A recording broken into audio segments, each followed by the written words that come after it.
I always thought adulthood would hit me slowly. One bill at a time, maybe a few awkward job interviews, possibly a heartbreak if life felt dramatic.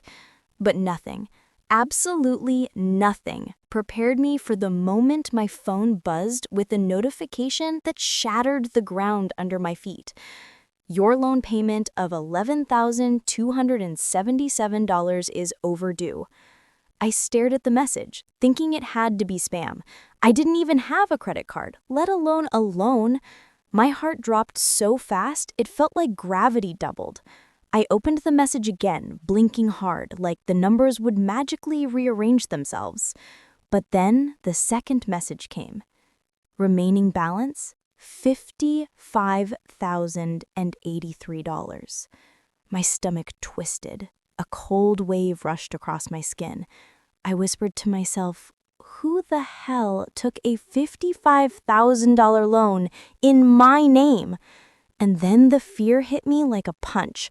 What if someone hacked my identity? What if some stranger messed up my entire future? I grabbed my coat, barely remembering to lock the door, and ran straight to the bank.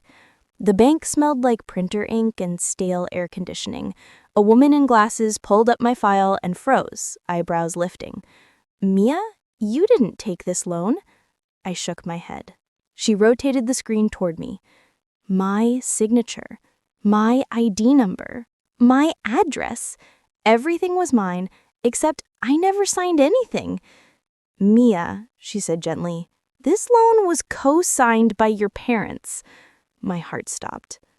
I felt the room tilt as if gravity suddenly forgot how to work. The walls blurred, the bankwoman's voice turned into some distant echo.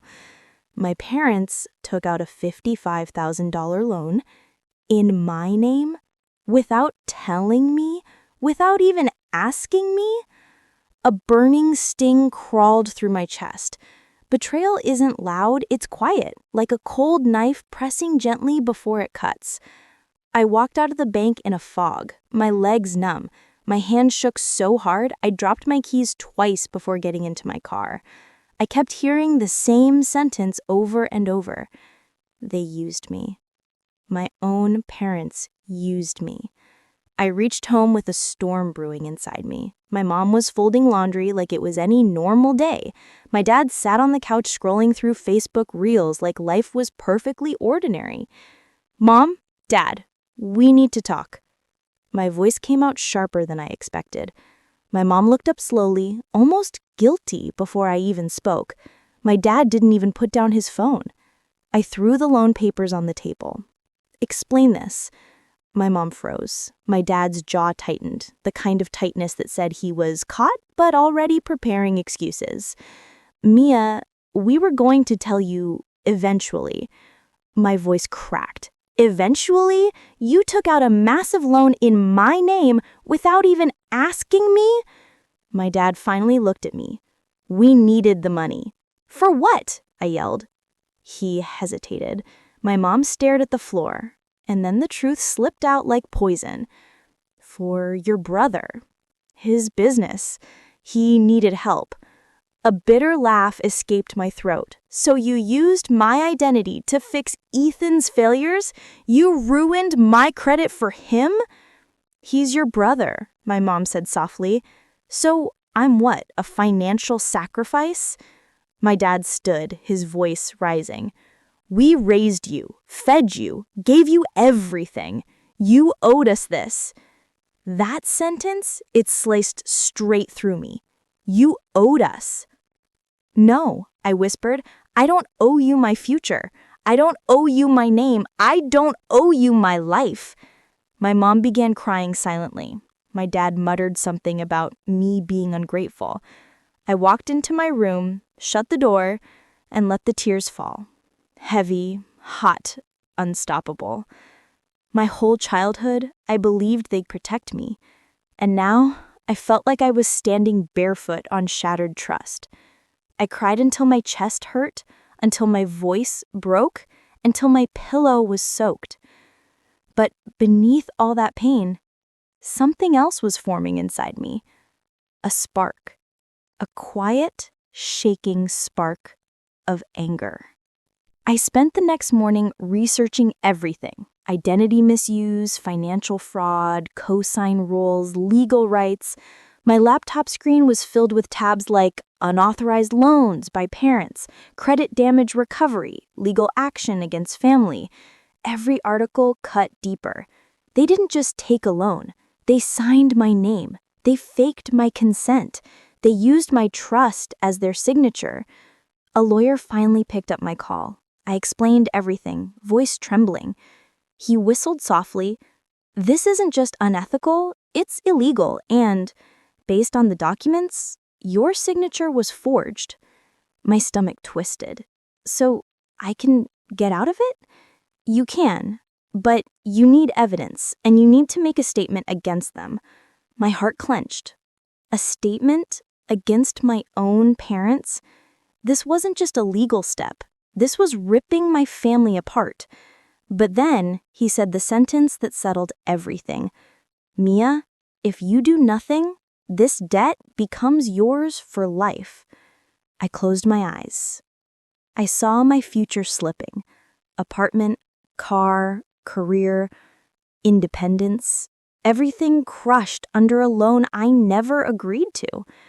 I whispered, "Okay, tell me what I need to do." For the first time in days, I felt a shred of control return.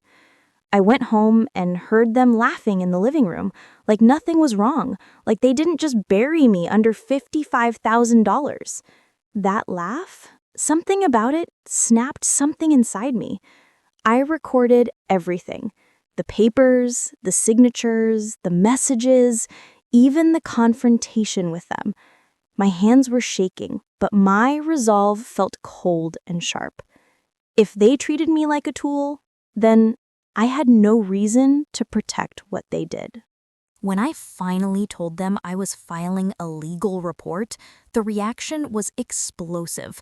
My mom gasped like I stabbed her. My dad's face turned red instantly. "You're going to betray your own parents?" he shouted. "You betrayed me first," I replied calmly. My dad grabbed the loan papers and waved them. "You'll ruin us." "You already ruined me," I whispered. My mom clutched her chest, crying dramatically. "Mia, please, think of the family." "I am," I said. "I'm thinking about the family member you sacrificed. Me." My dad pointed a finger in my face. "If you go through with this, you're dead to us." The words hit me hard, but strangely, they also freed me. Then, so be it. I walked out of the house, and for the first time in my life, I didn't look back. The next weeks were a whirlwind: affidavits, statements, paperwork, verification. The lawyer submitted evidence of forgery. The bank opened a fraud review. My brother texted me, "You ruined everything." I didn't reply. When the final notice came, I stared at it for a long time. The loan was officially removed from my name, my credit restored, my future returned. And my parents? Well, the bank was taking action against them. I didn't smile. I didn't celebrate. Some victories feel heavy, but necessary. Months passed. Silence from my parents became the new normal. Sometimes it hurt. Sometimes it felt like peace. Mostly, it felt like freedom. One evening, I stood on my balcony, watching the city lights shimmer below. Everything felt fragile, but also strangely new. My phone buzzed. A message from an unknown number. "I'm sorry, Mia. Mom." I stared at it. A part of me wanted to respond. A bigger part of me remembered crying alone in my room, begging them to understand, and hearing nothing but blame. I turned my phone screen off. Maybe one day I'd forgive them, but not today. Not when the scars were still fresh. I took a deep breath, letting the night breeze wrap around me. My life wasn't perfect, but it was mine again, and that mattered more than anything. The lesson I learned: it wasn't about money. It wasn't about loans or legal fights. It was about boundaries, about identity, about standing up even when the people hurting you are the ones you were taught to obey. Family doesn't give them the right to steal your future. trust isn't owed, it's earned. And once broken, it changes everything. I whispered to myself, almost like a promise, I choose me. And for the first time, it felt like the beginning of a new life.